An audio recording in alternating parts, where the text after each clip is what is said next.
Hello everyone. Last के दो videos में हमने सिंपल माइक्रोस्कोप और कंपाउंड माइक्रोस्कोप के बारे में पढ़ा था। आज हमारा अगला ऑप्टिकल इंस्ट्रूमेंट है एस्ट्रोनॉमिकल टेलीस्कोप। ये रिफ्रैक्टिंग टाइप टेलीस्कोप होता है, इसमें रिफ्रैक्शन होता है।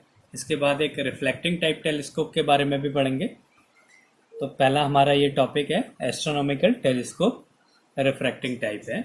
इसमें दो केस होते हैं, एक ये रिलैक्स्ड आई के लिए है, इसमें जो इमेज है वो इन्फिनिटी में बनेगी। ऐसे ही एक least distance of distant vision के लिए बनेगा, जिसमें इमेज हमें least distance of distant vision पे मिलेगी। तो पहले हम इसके रिलैक्स्ड आई के लिए देखते हैं। इसमें क्या होता है, कंपाउंड माइक्रोस्कोप का उल्टा होता है। ये पहला जो है ऑब्जेक्टिव लेंस बड़ा लेंस होता है और आई लेंस छोटा लेंस होता है।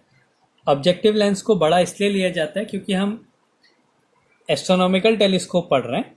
ये क्या होता है, जो आकाश में जो ऑब्जेक्ट्स होते हैं उनको देखने के लिए होता है। तो हम ये चाहेंगे कि वहाँ से ज़्यादा लाइट इस लेंस में पड़े ताकि उसका जो इमेज है वो ज़्यादा बड़ी और शार्प इमेज बने। इसलिए उससे ज़्यादा लाइट इस पर पड़नी चाहिए, इसलिए हम ऑब्जेक्टिव लेंस को बड़ा लेंस लेते हैं और आई लेंस जो है वो छोटा लेंस होता है।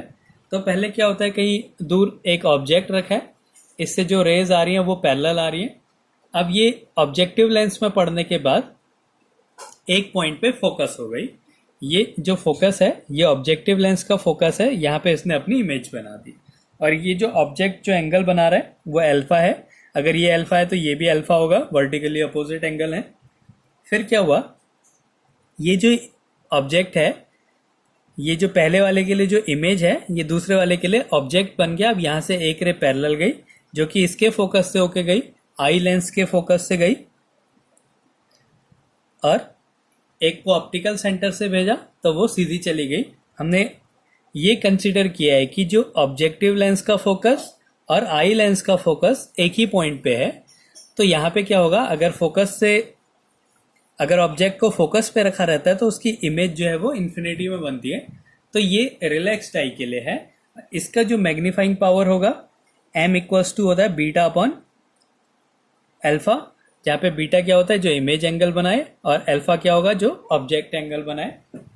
अब हम बीटा और अल्फा की वैल्यू निकालते हैं। तो बीटा इक्वल्स टू क्या हो गया, परपेंडिकुलर अपॉन बेस। परपेंडिकुलर है a dash b dash, upon base है a डैश e। तो a dash b dash upon a dash e।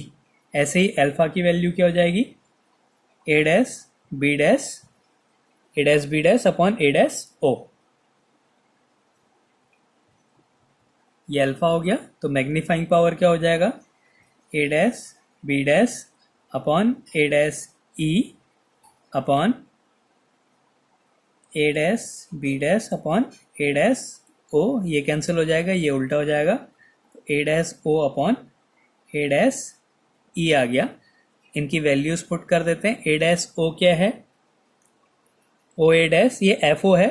ये इसकी डायरेक्शन में हम डिस्टेंस ले रहे हैं, फोकल लेंथ नहीं ले रहे हैं। तो ये हो गया FO। और जो ऑब्जेक्टिव लेंस, ये जो आई लेंस है, इसके लिए ये डिस्टेंस अपोजिट डायरेक्शन में इंसिडेंट रे के, तो ये हो गया माइनस का FE। तो ये इसकी मैग्नीफाइंग पावर आया FO अपॉन FE। तो ये तो था रिलैक्स्ड आई के लिए। अब हमारा दूसरा केस है least distance of distant vision में। इसमें क्या होगा, जो दोनों के फोकस हैं वो एक पॉइंट पे ना होके थोड़ा सा शिफ्ट हो जाएंगे, तो हमें एक इमेज दिखाई देगी। तो ये केस है least distance of distant vision के लिए। इसमें जो फोकस है वो शिफ्ट हो गया। ये ऑब्जेक्टिव का फोकस है और ये आई लेंस का फोकस ये रहा। तो ये ऑब्जेक्टिव के लिए फोकल लेंथ है और ये आई के लिए फोकल लेंथ है। ये रह गई एक पॉइंट पे फोकस हुई, यहाँ पे हमें इसकी इमेज बनी। ये इमेज से अगले वाले के लिए ये ऑब्जेक्ट बन गया। इससे एक लाइन पैरेलल गई जो कि आई लेंस के फोकस से जाएगी और एक ऑप्टिकल सेंटर से गई और इनको पीछे मिलाया तो ये हमें फाइनल इमेज मिल गई a dash a double dash b double dash. वहाँ पे क्या था, इन दोनों का फोकस सेम था, तो इसलिए इमेज जो है वो इन्फिनिटी में बन गई। और हम यहाँ पे मान रहे हैं कि जो ये इमेज बन रही है ये least distance of distant vision पे बन रही है। ये यहाँ पे कंडीशन है अगले वाले के लिए, जहाँ पे इमेज क्या है least distance of distant vision पे बन रही है। अब हम यहाँ पे भी इसके लिए भी मैग्निफिकेशन निकालते हैं। तो मैग्निफिकेशन क्या होता है, m equals to beta upon alpha. ये एंगल बीटा है और ये एंगल अल्फा है। तो पहले बीटा की वैल्यू निकालते हैं। बीटा हो गया a dash b dash upon a dash e, a dash b dash upon a dash e। ऐसे ही अल्फा इक्वल्स टू क्या हो जाएगा, a dash b dash upon a dash o, a dash b dash upon a dash o। ये alpha की value आ गई। तो magnification क्या हो गया, a dash b dash upon a dash e upon a dash b dash upon a dash o। तो इसको solve करने पे हमें क्या मिल गया, a dash o upon a dash e। हम वैल्यूज पुट कर देते हैं। a dash o, a dash o ये इसके फोकस पे बन रही है, तो ये हो गया एफ ओ अपॉन ये इमेज डिस्टेंस है एफ ओ, और ए ई क्या है, ये ऑब्जेक्ट रखा है यहाँ पे, तो ये जो डिस्टेंस है ये यू ई हो गई इसके लिए। और ये इंसिडेंट रे के ऑपोजिट डायरेक्शन में, इसलिए माइनस का यू ई हो गया। वहाँ पे क्या था, ये फोकस पे ही था, तो इसलिए क्या था, माइनस एफ ई हो गया था। यहाँ पे हम इसको यू ई ले रहे हैं क्योंकि ये फोकल लेंथ नहीं है, फोकल लेंथ ये है, इतनी है फोकल लेंथ, ये डिस्टेंस फोकल लेंथ है और ये इसके लिए ऑब्जेक्ट डिस्टेंस है। तो इसको हम एक इक्वेशन मान लेते हैं। तो एक तो मैग्निफिकेशन का ये फॉर्मूला हो गया।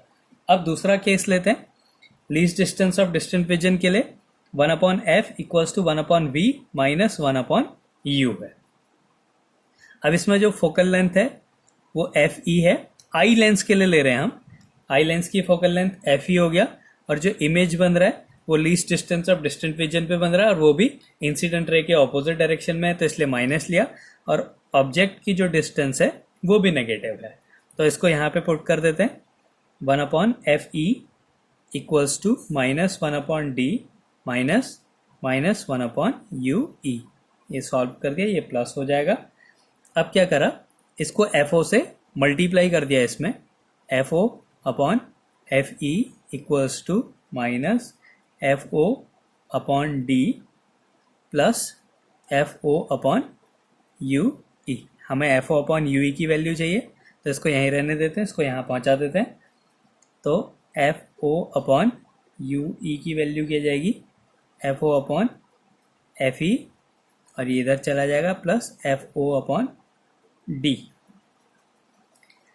तो यहाँ से अगर हम f o upon f e को कॉमन ले लें, f o upon f e को अगर हम कॉमन ले लेते हैं, तो यहाँ पे बचेगा 1 प्लस ये एफ ओ तो है, एफ ई नहीं है, तो वो ऊपर आ जाएगा।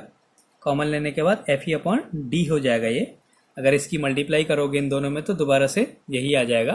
तो ये हो गया f o upon f e 1 plus f e upon d. तो इसको हम इक्वेशन फर्स्ट में पुट कर देते हैं।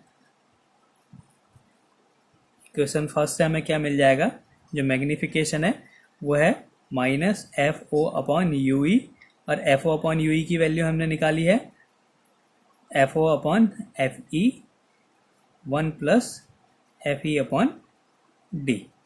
तो ये भी इसका मैग्निफिकेशन का फॉर्मूला हो गया, f o upon f e 1 plus f e upon D.